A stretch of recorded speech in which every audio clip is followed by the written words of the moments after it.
Welcome to The Impossible, where we empower others to face the impossible, inspire them to be impossible, and motivate them to do the impossible.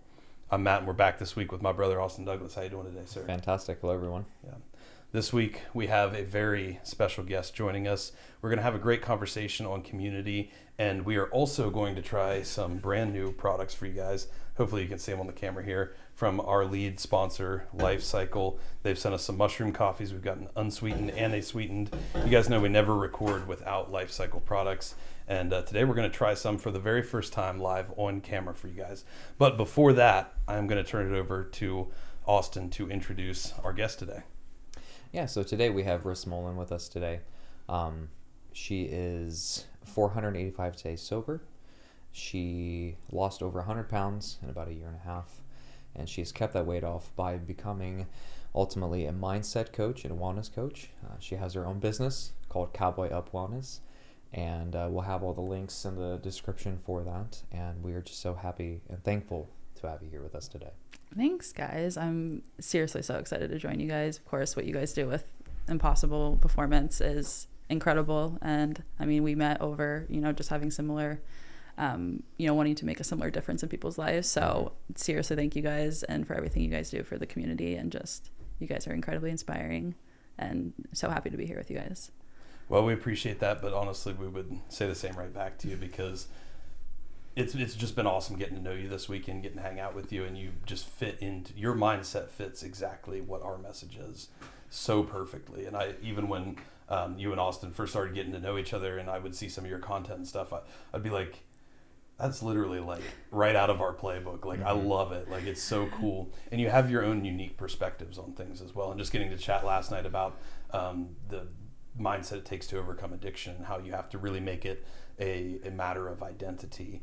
And there's so many pieces that go along with that. Today we're going to talk about community and how that can influence your identity and how we can leverage that as a positive driver, or how we can potentially allow it to become a negative driver in certain circumstances. But it's just been awesome. It's been great connecting with you, great meeting you, and I really love your mindset and approach. So I'm excited for everybody else to get to hear it as well. And I would say this is going to be the first of many times you get to join us for this. Thanks. So. Yeah. Can't wait. Yeah. Excited. Well, first let's dive into some of these life cycles, guys. So please. We've got the sweetened and the unsweetened. We're going to have to try both of them. Mm-hmm. Yeah. For the camera. Oh, yeah.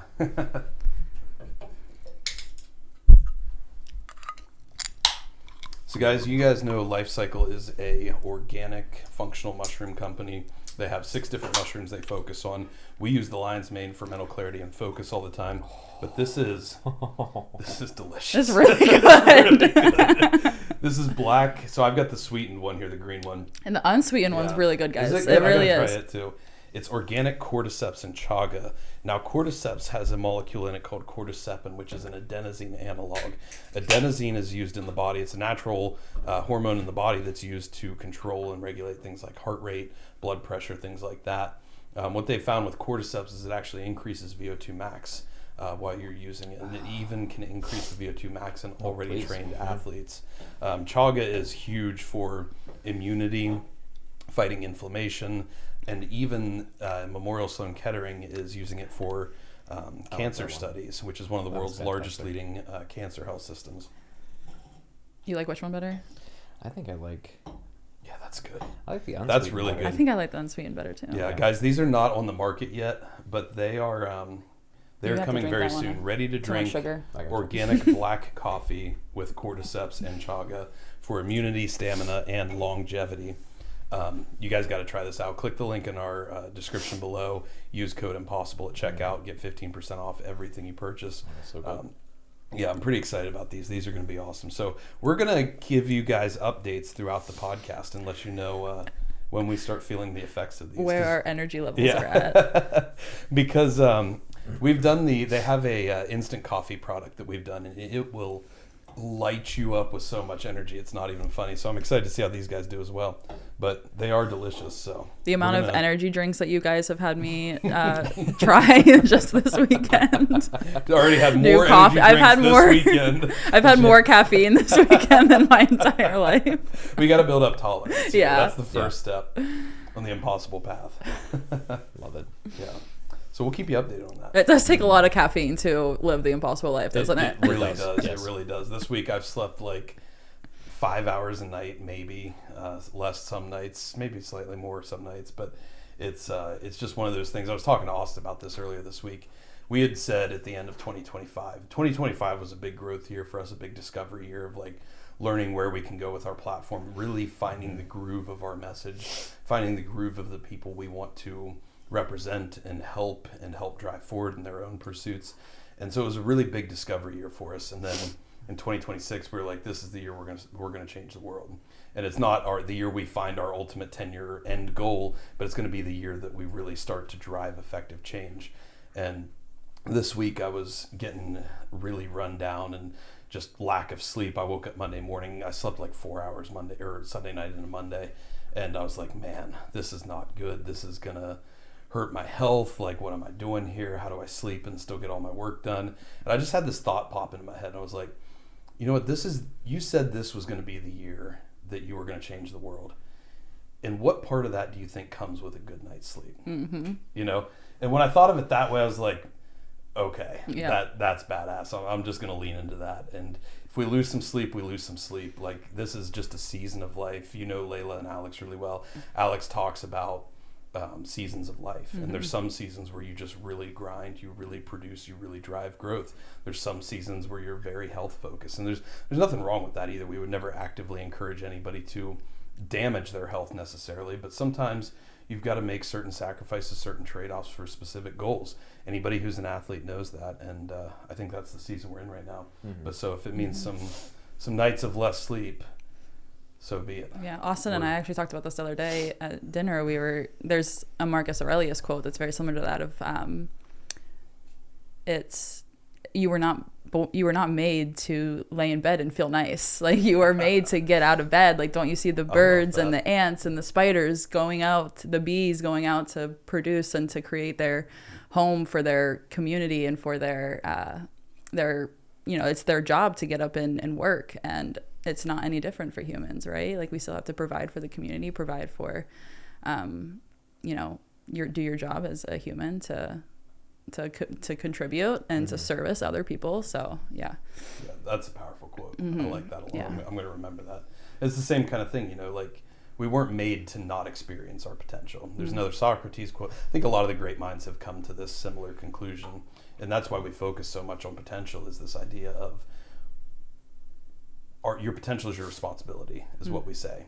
Because if you have untapped potential in a pursuit you're passionate about, if we're not living up to that potential, now I'm not saying we have to sacrifice everything else in our life. We still get to decide our own priorities, but for you to not step into your passion to find that potential, it's a responsibility we all have. Because when we move toward that potential and we realize that highest potential, then we can help more people more effectively in every single instance. And that's really what we're striving to help people to do, because we have in society today this big, I don't want to say there's a lack of passion, but I think there's a lack of belief, a lack of self-belief. There's this lack of strong lack of people being able to believe that they can achieve or even pursue the things that they're passionate about. Mm-hmm. And how do we come back to a place where people can give themselves permission to start pursuing that potential, start chasing that passion that they have for life, and start realizing what they can achieve along the way with it, and how they can integrate that into every aspect of their daily life. That's been a huge driving force.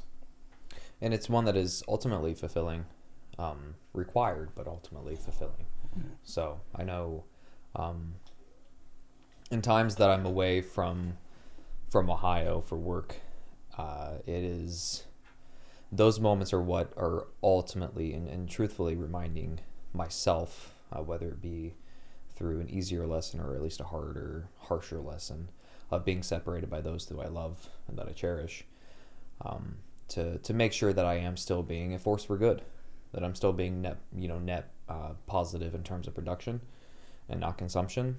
Because something that I'd fallen into the trap of back well before my diagnosis, I would say the first couple of years that I was working, it was I was certainly living life, and that part of it I'm not like, or none of it am I to sit here and to regret it, but a lot of that time that I was spending was merely existing and consuming, no production.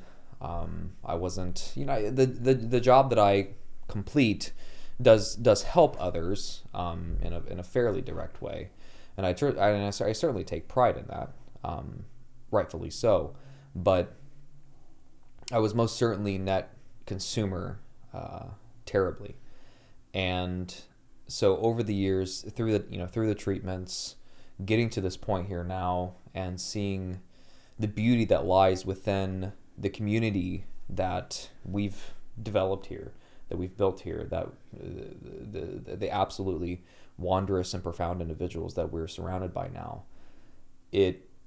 Every time that I go to Utah and I'm just there by myself in the hotel room,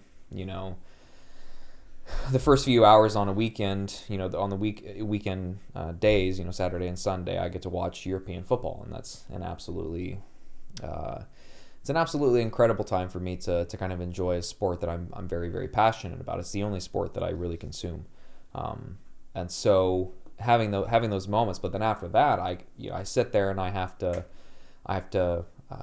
kind of go through this little kind of like half-hour period of like letting the somewhat adrenaline rush, but passionate rush that is those first few hours kind of fade off a little bit, and getting to switch over to something that is going to be, helping others. I do have to remind myself of what we're achieving here and what we're striving for. And it's always going on to Instagram and looking up to see what everybody had done for the day. Typically on Saturdays, I get to see what people have done on Saturday squats, see what they've achieved then in that position. Sunday morning, people getting up early and achieving and pursuing their goals of those that I cherish. Ultimately, it's just like that is a nice reminder for me to go, all right, wonderful. I enjoyed my time. I got a little bit of excitement out, and I'll go train, I'll go write, I'll go do this, and I'll go do that. And it's just, it's lovely to have that reminder, lovely to have that sort of, that column to fall back onto a little bit, is what community at least has been resembling and holding itself to be within my pathway. Is it's a little bit of a guide rail, that I can lean on to, and that's something everybody should be able to lean on to. But and I know we can get certainly down into that, and whose responsibility it is, for how that community stands for you. But ultimately, it's really nice to have, really nice to have people that are, you're standing up for. Obviously your responsibility, but also that will stand up for you. And it's and also it's just it's a beautiful thing to experience, especially in our case here, that with being surrounded by such profound individuals, we get to see them really pursuing stuff that is immensely important, and that is just, it's a lovely reminder of what we're doing here. Yeah, it's cool, and I think that it goes back to so much of the heart of human evolution, human history. Like, we're made to be tribal, we're made to be part of communities. I think we find the most comfort and solace, and we find a lot of passion and purpose in the midst of that community. And I think it's something that's really been starting to be stripped from us with modern social media, with now AI is a potential threat to that. I'm a big proponent of AI, but there are threats that come along with that to this community aspect. And it's a large reason of why we started our school community, why that entire platform exists in general, is to create community that is adapted to the age of social media and AI and everything else that goes into that. Because we still have this deep human need and urge for community and the purpose that comes along with it. And what's cool is by being on school and being in several different communities, you see that same feeling come back. Like, there are people that I am immensely close with. I feel like I know them so well, and I've really support and really trust and really want to help drive them forward, that I know from various school communities that I've never even met in real life. But because they're so geared toward creating that authentic human connection it still can be established and still can exist on those places when it's used in the appropriate way. And I think that's really cool because that's a very positive driver. That's something that's driving me toward my highest potential. But then there's also times where we can find ourselves in communities that are not so great. And I know we all three have experience of that. Yeah. Communities that may they may scratch that itch, they may satisfy that need, and you feel like you're a part of something, feel like you belong somewhere. And maybe you do when you're in that state, you have a sense of belonging there. But ultimately it leads you down a path that is actually pulling you away from your potential rather than driving you toward it. And that's what I found when I was struggling with the worst part of my alcoholism was in college. And I was in the groups of going to the bars, going to the parties, and every time I showed up, I could drink more. And I would drink more than everybody else. I would prove it to them, even though they didn't need me to prove it. They didn't No one was asking. They didn't really want me to prove it. But that's what I was doing. That was my mission. And it was that same drive, that same urge that I have now that drives us forward in Impossible Performance, just funneled into a very different community toward a very different purpose. And I know, Rish, you've had some experiences of that yourself. How's that community been a driver in your own life? Yeah, I think going back to also what you were saying of you have to let go of community sometimes, right? So getting sober and understanding that, there's going to be people I don't see anymore. You have to do the whole lifestyle change. You have to do the whole identity shift. And that can feel like a big loss of community when you go through that. However, the day I got sober was like essentially the day I stepped into the gym for the first time. So after that, and like realizing that like, okay, this part of me was falling off and I wasn't hanging out with the same people anymore. I wasn't spending my evenings at the bar, every evening at the bar anymore. And I was spending it in the gym. And I started shifting my identity to this person who was, took care of myself and, made these drastic changes in my life in order to fulfill that purpose and that passion that I had. And came along with that is shifting community and shifting identity. And what like the best part is the community that comes out of it afterwards, right? It's not that I had this like big dramatic outfalling with my past community, right? It was very essentially they were still rooting for me. They were still, I still keep up with a lot of people on social media. However, I had to shift myself and say, okay, I'm not someone who hangs out at the bar anymore. I'm someone who wakes up early and goes to the gym. And with that came a huge shift in community and people that have changed my life in extremely profound ways, and especially the sober community. I think getting sober, you have to really lean on community in a very essential way, in a very necessary way. And in terms of meeting other sober people, meeting people who have gone through, other treatments, of course, AA is one of those, a massive, massive community that is extremely helpful to millions of people, right? And so leaning on other people, leaning on the community that you are building after that. And I've just had such deeper connections and relationships with people that have come out of meeting other sober people. You just have a different understanding with people. Same with anybody who's had drastic lifestyle changes. Like I think that I can connect with you guys on such a deeper level because we've seen such low lows and high highs, of course, and we have that purpose and that drive to be better every single day because now we have this opportunity to do so. And I think like the connections you build afterwards are just I don't have words for it, right?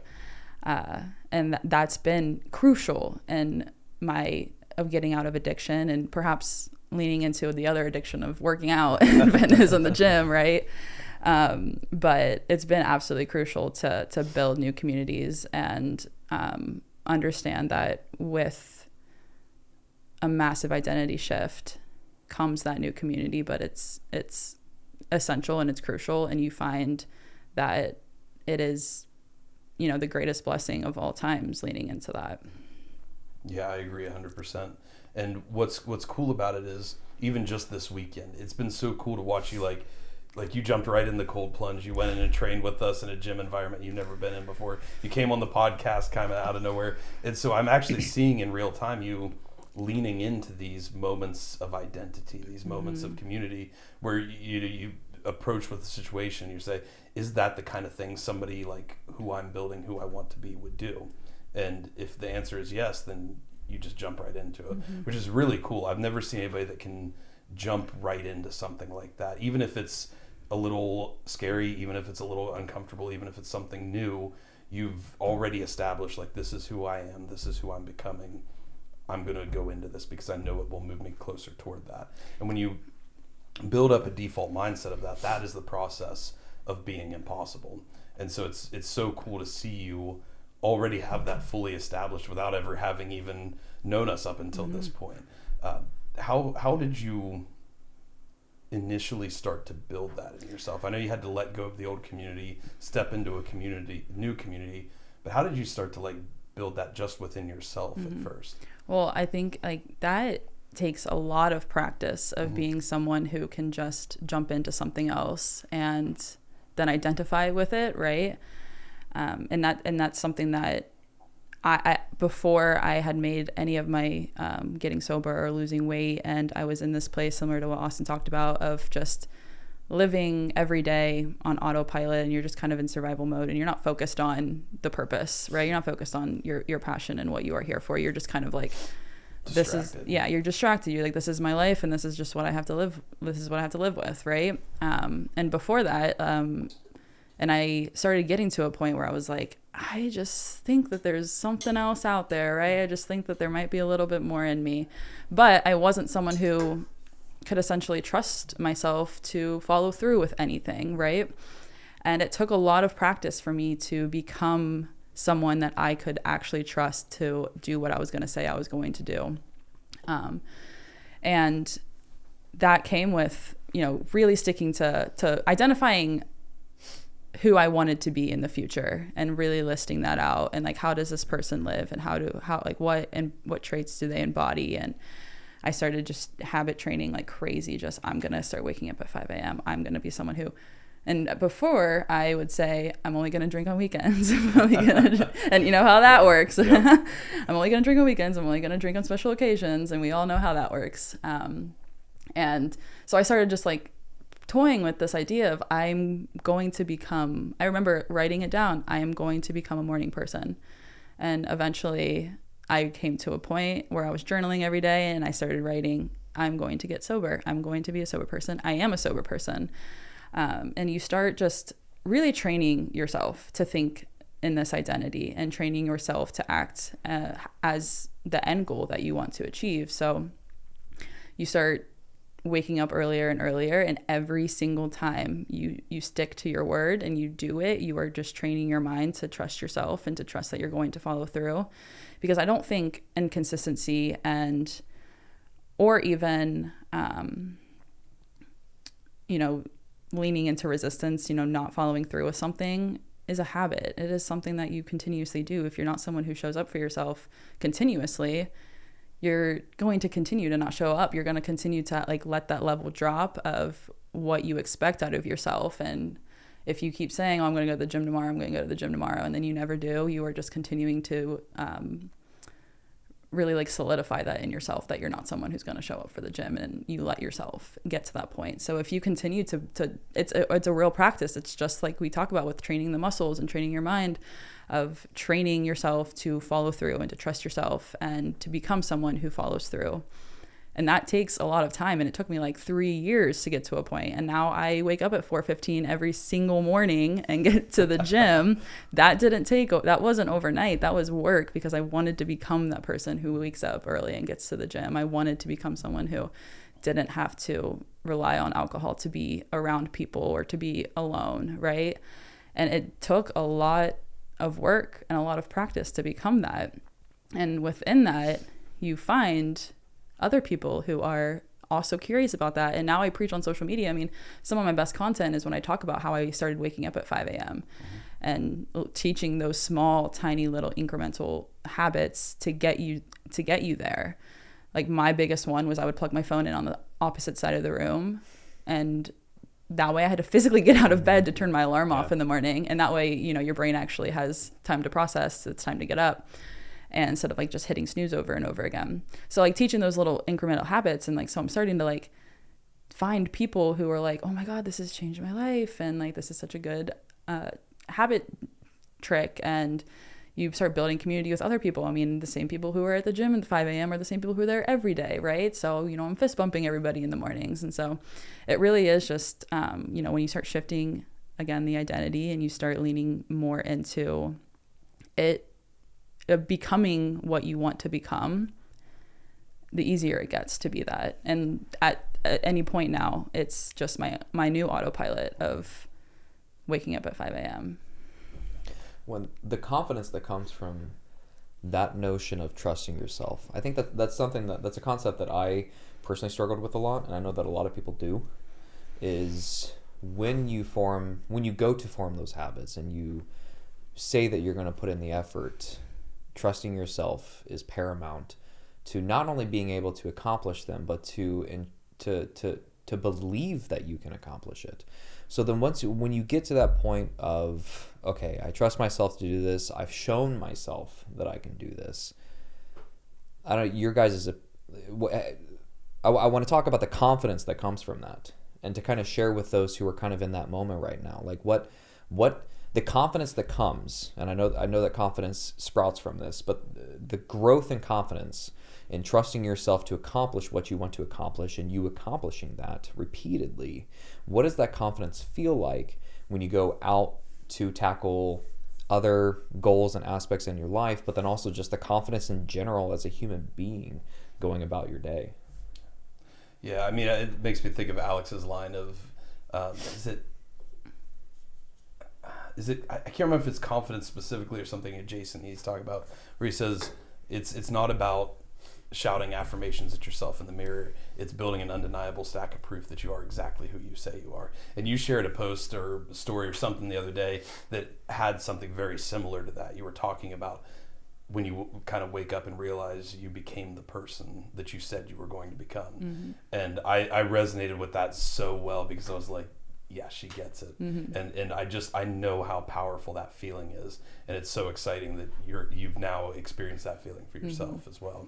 Yeah, and to the confidence thing, I now have this like resume of things that I've accomplished that I can look at any challenge and be like, I know I'm gonna nail that. I know I can do that. I know that I can step into anything that I want to step into and tackle it and succeed, because I have been working on becoming that person who succeeds at the things I want. Mm-hmm. And so and that just drives confidence like tenfold. It's just crucial in building confidence, is just showing up and being and again, this comes back to one of the greats of excellence is a habit, or excellence is not an act but a habit. And that's exactly what it is. It is showing up with excellence every single day, and every move you make. That way you know that any opportunity that comes to you, you're gonna perform it with excellence and perform it to the best of your ability. And if the best of your ability has been trained to succeed and to accomplish, you are going to continue to do that in anything that you strive for. Mm-hmm. Excellence is not an act, but habit. That's Epictetus or Marcus Aurelius. It's someone. It's one awesome. of them. That is. Yeah. I love that. I have it written on a sticky note next to my bed.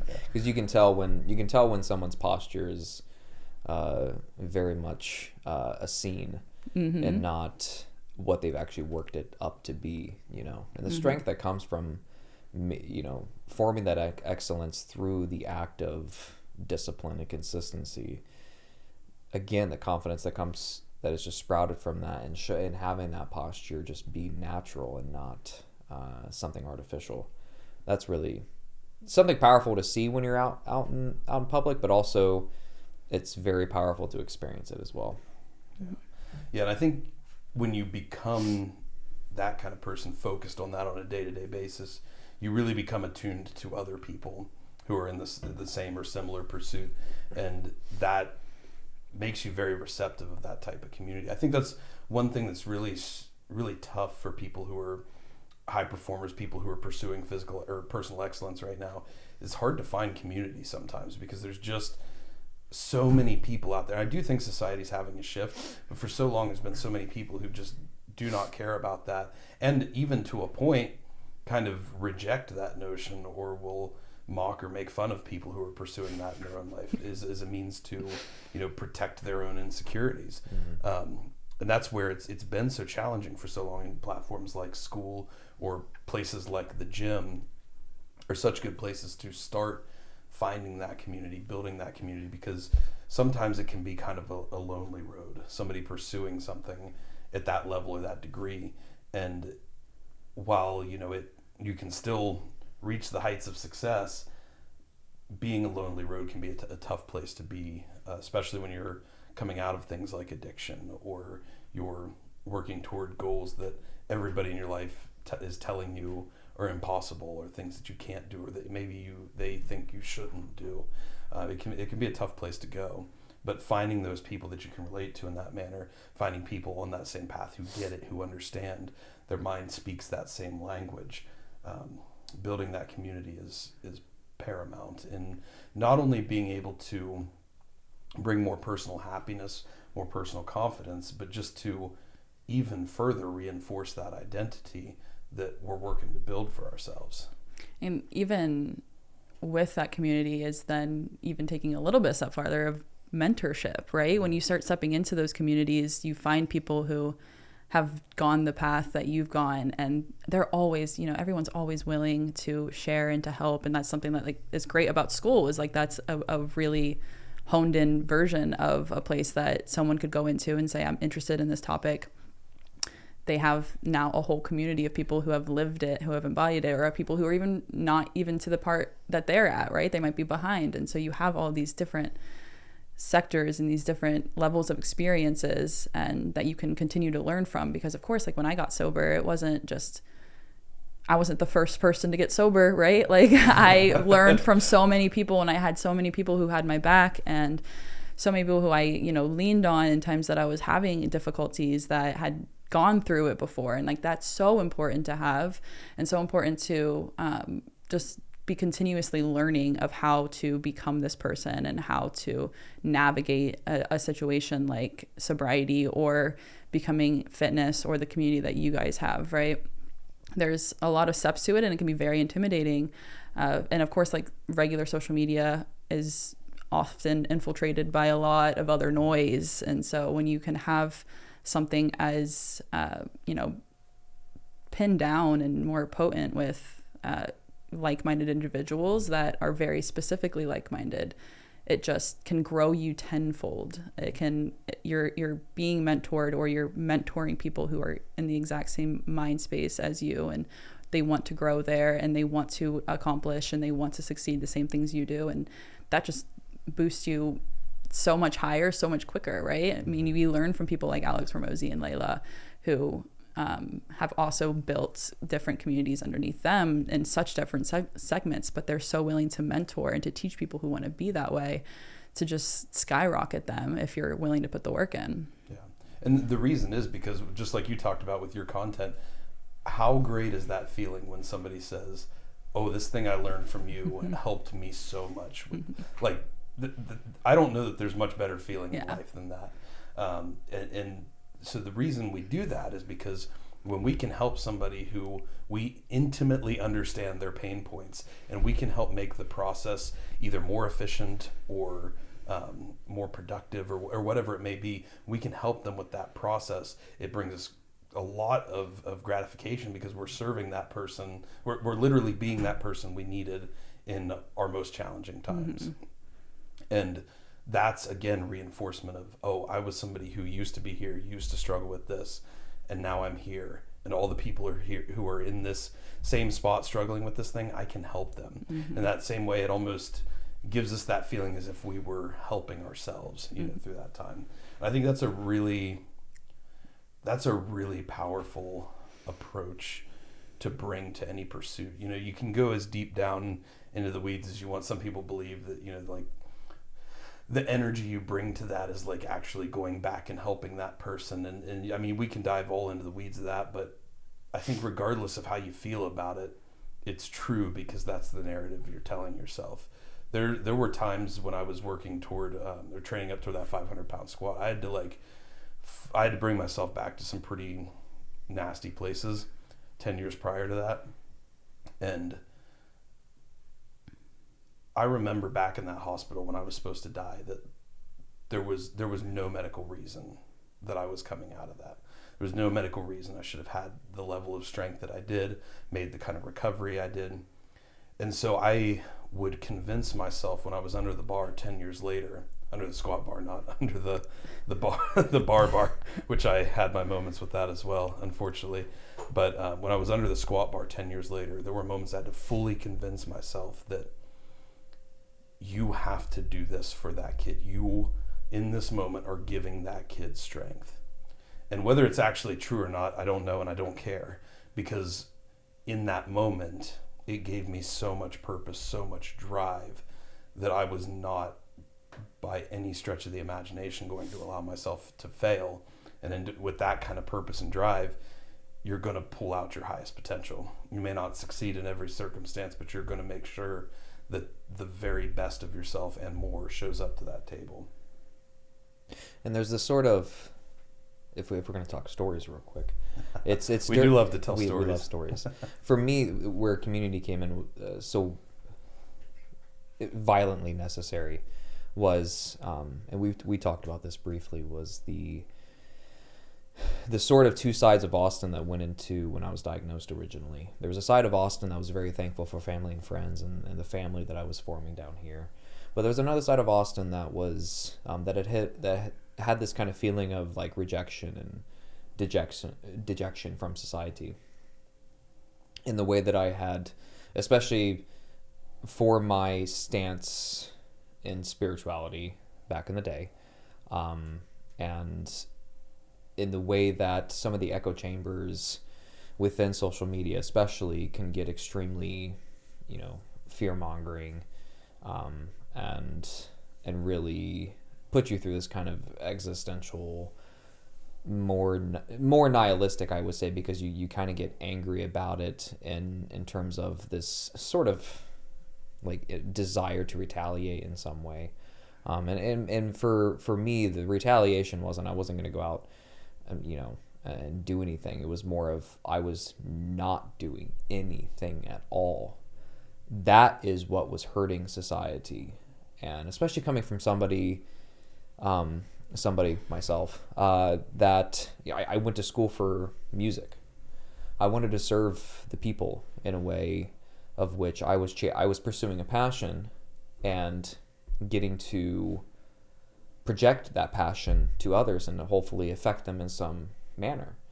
In university, I went from this person who was singing very loudly. You think I laugh loud. I sing much, much louder. He does laugh loud. And so, like, that sort of experience to go from the person who saw people, weeping or smiling in the crowd for some of the music that we got to sing at ONU. As you know, our programs were mostly sacred. Men's course, we got to have a little bit of fun. That was a good time. I'll never hear the name Lydia the same. Yeah. Different story, different time. I can only imagine a men's choir getting rowdy. So there was a song that, it's going to be this time apparently.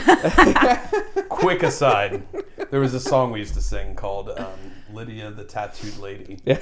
It's kind of like a sea shanty type song, and it's about this Lydia, oh Lydia, have you met Lydia the Tattooed Lady? And Lydia, I'm not going to continue beyond that because Lydia the it is not what would be considered the most appropriate song in the world. It was not to at sing at a liberal arts Methodist type university. Yeah, but we had a lot of fun. We had so much fun because men's chorus was, it was this group to where we had like community members in it. Mm-hmm. So we had a few old guys. I forgot. You remember that. Phil? Phil, Yeah. the old baritone. He'd just sit down there. He would talk all smack. of Ailing's friends. Oh yeah. Ben's friends. Yeah, it was fantastic. Yeah.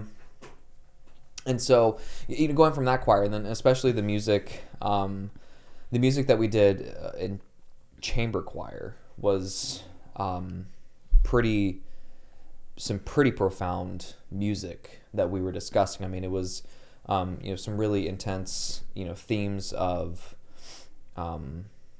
different biblical characters. I'm not going to name them off right now. I don't remember the specifics, but some pretty incredible stories. And to go from that of really affecting people in such a positive manner at the end of the day. I know I said that they were weeping, but it's because of emotional connections and ties to particular stories. And ultimately, just when you have a choir of chamber choirs of 16 people, or university singers 42 people, singing about the who went to sacrifice their son to God, and in the last second Isaac was the son. Okay. Correct? Yeah. And so I think Isaac was the yeah, son. The wrong person We to need Addie in ask. here. Yeah. And so we sang about that, the emotions that his father was going through. David was his father, maybe? I don't think it was David. I don't know, but Maybe it was. we also sang another song when David was hurt. When David heard, and just these incredibly moving pieces. Yeah. That was my experience in university in terms of serving people. Mm-hmm. Like I got to impact people in such an incredible manner, and then to lose all sense of purpose coming out of university, living paycheck to paycheck, drowning myself in things, and then getting into work, and I started to make a bit more money, but all I continued to do was I just bought the more expensive versions of those things. And then when it came to the diagnosis, I really had a choice to make. And so incredibly thankful that for the family that we had made leading up to that diagnosis was, I would say that's the only reason why that I'm sitting here today, is because I knew that I had more than just myself if I were to somehow make it through cancer treatment. Because at that point it was cancer treatment. I knew of it and we studied it, but I knew that there were people that survived. But we also talked very heavily on the fact that that's not promised at all. And so I had to battle against that.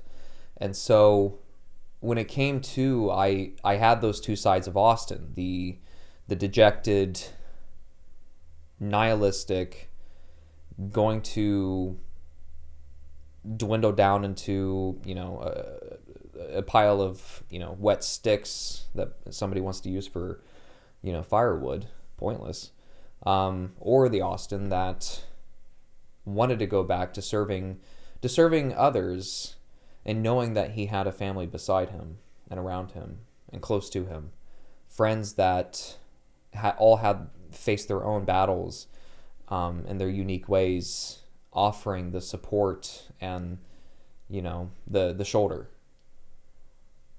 I realized very quickly that the choice had not already been made, but it really wasn't a choice to begin with. And having gone through, it was 3 years of treatment on and off, and especially after the bone marrow transplant, by that point, by December 2025 or 2024, going into 2025, I think we all knew, but especially I had found out and was reminded heavily that through that purpose that I had decided was my only option, through the community of which we had built, was not only something, again, profound in its nature, but ultimately it made me very aware as to just the beauty of having that, within having the community, of giving myself that opportunity to set aside that side of Austin that was not wanting or willing to help others, and to absolutely give 100% of the spotlight to the Austin that was ready to, sing another tune. Maybe I don't know, but yeah, it's very, very unique and exciting. Dude, I love that you bring that up. I remember that time too well. Yeah. And it's something we've talked about before. There are times in our lives. Don't, man. No, dude, Don't. Yeah, go. You guys do this to me. there's times in our lives, and people don't like to hear this because there's such a strong narrative out there today of like, you've got to love yourself. You should do it for yourself. And I agree with that. Like those are true things, but there are times in our lives where we just don't love ourselves very much. And it sucks and it's awful, but it's a fact of life. And sometimes we go through things that put us in circumstances. We make choices, we make actions, we develop habits that put us in a position where we get to a place of, I don't love the person I am right at the moment. And sometimes doing something for ourselves is not enough. In that moment where you were struggling with that, if you had no community, no family around you in that diagnosis, who you were at the time, doing it for yourself, surviving for yourself, may not have been enough. It wouldn't have been enough. And so there are times where doing it for a community, doing it for other people, fighting for those we love, fighting for those who believe in us, becomes actually a more powerful lever than even doing it for ourselves. Yep. Now, we do want to ultimately be able to take it down the road to where now the person you've built today, you do have quite a lot of self-worth, self-value for. Yeah, and you could immensely fight for yourself now, the impossible version of yourself you've created. But back then it wasn't true. And it's that community that can carry you through. And it's, again, why this community piece can be so profound and so important, not just in defining who we are, but giving us a reason to strive, a reason to fight, and even a reason to live. Because you have that, the furnace of that kind of spirit, and of life, and especially in my case, it was in those moments that I realized that I was not the only one with oxygen and the ability to breathe and the ability to blow into the fire to keep it going. That was rapidly realized for me. And yeah, no, it was absolutely, it's breathtaking to witness, especially in those moments, because I struggled with control mightily, and I tried to control that situation, and it was very apparent that the control was taken out of my hands. Yeah. It was not voluntary at all. Not necessarily the cancer diagnosis, that was obviously involuntary too, but that choice was, like I said, I realized that the choice had been made for me when I knew that the community, but our family was not going to let me down. When they had that structure and they had that ability to keep that fire going, when I just had to sit it out for a moment. I had to sit down and really collect myself, and that really harkens to that concept that I told you about with Stephen Fry talking about the hearth, the fire where everybody came together, of at least our ancestral ties, and he akined it to today, like having the family sit down around the table for dinner, having dinner together. That's part of the reason why, the inspiration, I would say, a good part of it, of why I love inviting people over and cooking for them and everything, is because that's the time for me in those moments slows down heavily, because I know of the moments of where I look to the sky, whatever may be up there, and had said, like, if I don't wake up tomorrow, that's totally fine. Like I it's not only I don't want to keep going through this. It's like I don't want my parents to have to see me go through this. I don't want my friends to have to see me go through this. And I know the feeling, and I know the mind of which festers within that. And so when we have these times to sit around and to enjoy that hearth, to enjoy that fire that we all get to contribute towards, that fire just grows stronger and more powerful for all of us to be able to use it. Because every now and then somebody's going to have to sit out for a moment and collect themselves through some type of adversity. And I want them just like I want our family, just like I was able to experience, anybody else in the family, if they need to sit down, that they can still feel the warmth. Well, not even with, you talk about your experience, but now like what everyone else gets to experience out of you as well after that is, you know, something great. And I said that the other day to you, it was like, okay, now I get to experience this Austin after going through all of that. And for you to, you know, now take those moments to cook for the whole family or cook for the community, and we get to like experience that love from you. So it not only affects like how you see the world, but how, you know, you show up in the world and show up in other people's worlds. Yeah, it's really very similar to that kind of mentorship piece you were talking about. We're not helping people conquer challenge in business necessarily, but we're continuing to build that community, that family that has been the core central piece to our lives, and we're blessed to be able to extend that to others, and that's huge. And dude, it's become my favorite thing that we do with Impossible Performance. And even though it technically has nothing to do with the business, it has everything to do with Impossible Performance. Yeah. Because it's building ourselves into that version of ourselves we know we can be, giving that to others, and then inviting them in to be able to share in the same thing. And that is unbelievably powerful. And the connections we build during those times, like, it doesn't sound like it should be that monumental of a thing, sitting down and eating dinner, but it is. Oh my God. It is Preparing each piece, and now it's become something that, and I learned this from you. Like, I can credit 100% of this to you. I now cook every single weekend, no less than 2 or 3 like full family meals that will give us enough food for the week. Like, it just happens every weekend. And for so long, even earlier in 2025, I was in a place where like I was driving so much into the business that I was like, we just don't have time to cook. Like, this is fine. This is the state we're in right now. And it was until I actually started doing it and learning the process from you, I'm like, this can be so easy. It's way more cost effective, and the impact, but the act of just like even going to the grocery store. I told Lauren the other day, my favorite thing to do in life now is take Lily to the grocery store. She's learning all of her words. She gets excited about all these different healthy foods. The first thing we do is we walk and we pick up a pound of grapes, and she spends the entire rest of the time eating grapes, you know, as we go through, because that's like one of her favorite foods right now. And it's a great healthy food for kids to have, and I love that, you know, she loves that, and it's getting her fiber and good carbohydrates and everything else. But then she'll try to say the words of everything, and we have these little routines set up now. Like, we go to the apples. I say, do you want apples? And she says yes, and then she'll say apple because she says the words that I say. And then we walk up there, and I say, because she hasn't really started saying numbers yet, but I'll say, do you want 1 apple? And she'll say no.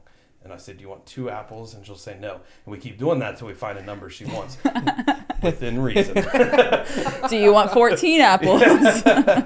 But usually it's like 2, 3, or 4 apples, you know. And she knows what she wants, even if she doesn't understand it, you know. And then I will pick up the apple and hand it to her and hold open a bag so that she can throw it in there. We do that with each individual apple. And it has become this unbelievable experience that she and I get to share, and it's one of the things I look forward to the absolute most every week. But then even beyond that, just the simple act of like, there's so much gratitude in cutting up carrots, like prepping a steak, and then you because you know what you're building, you know who you're serving, you know what you're doing that for, and then you share in the meal. And dude, every time we do it, and even like last night, I had this big moment of just like, this is perfect. Like, this is the meaning of life right here. I can't put words to it because the English language does not suffice, but this is it.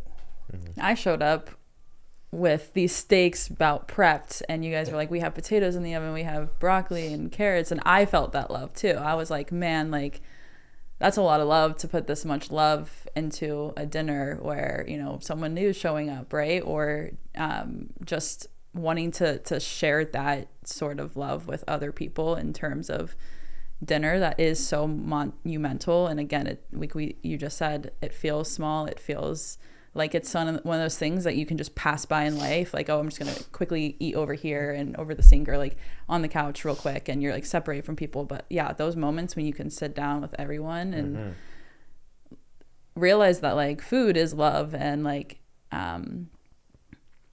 it's a way to show that in a way that you can sit down and enjoy each other's company in the same sense that you don't really get with other daily tasks, right? You don't, hey, everyone, let's go to the bathroom together, right? Like you don't really have that other opportunity through any daily tasks. There are some other aspects of the powerlifting gym that we should. You're like, speak for yourself, Chris. But really, it's a daily opportunity. No, you're right. You're right, 100%. And you can just kind of unplug. I mean, even if we have our phones out and are running business and checking things occasionally, it still feels like you're unplugged from all of the stress and the worries and the external, and you're just there with that. He's going to be a minute. You're there with that family, that community, that group of people who all share in something similar.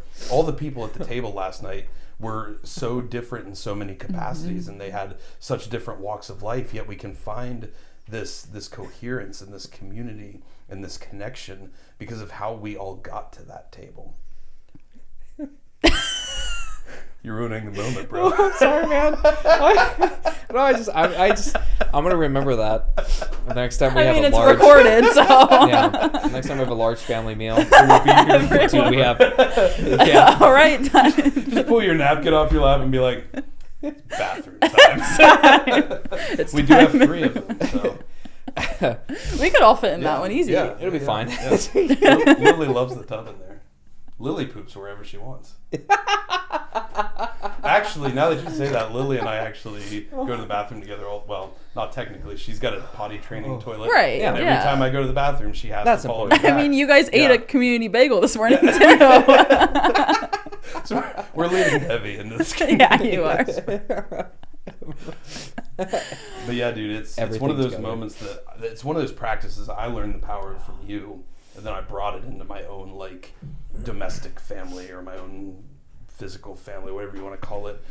Lauren and Lily, my wife and my daughter, and it has been, as much as it is powerful in those community moments, it is equally powerful within our own household of our family, just in being able to build a sense of community within ourselves, something to look forward to each week. Healthy practices that not only further that identity of who we're looking to build, but it's actually helping shape my own daughter's identity. Because now she doesn't have to be somebody that just gets shoved a bowl of ultra processed cereal as she's watching 24 hours of cartoons a day. She gets to share in that same thing, and establishing those roots and building that foundation now will stay with her in some capacity, I imagine, and I hope, for the rest of her life. Yeah, it's an absolutely lovely time, and I wouldn't trade it for the world, and get used to it. So I love it. Yeah, I love it too. Cool. Well, guys, I don't know about you, but I'm buzzing so hard from this. I've had 2 of them. I've had both of these mushroom coffees, and they are lighting my brain on fire in the same capacity. I don't even know. Do they say how much caffeine is in here? They do not. So they don't want us to know. It's best if you don't know. I thought you legally had to do that now. Anyway, guys, we will find out the answer for you. I guess they're still prototypes. They're not on the market yet. These things are phenomenal. As you guys know, Life Cycle only puts out the very highest quality of products. The very best.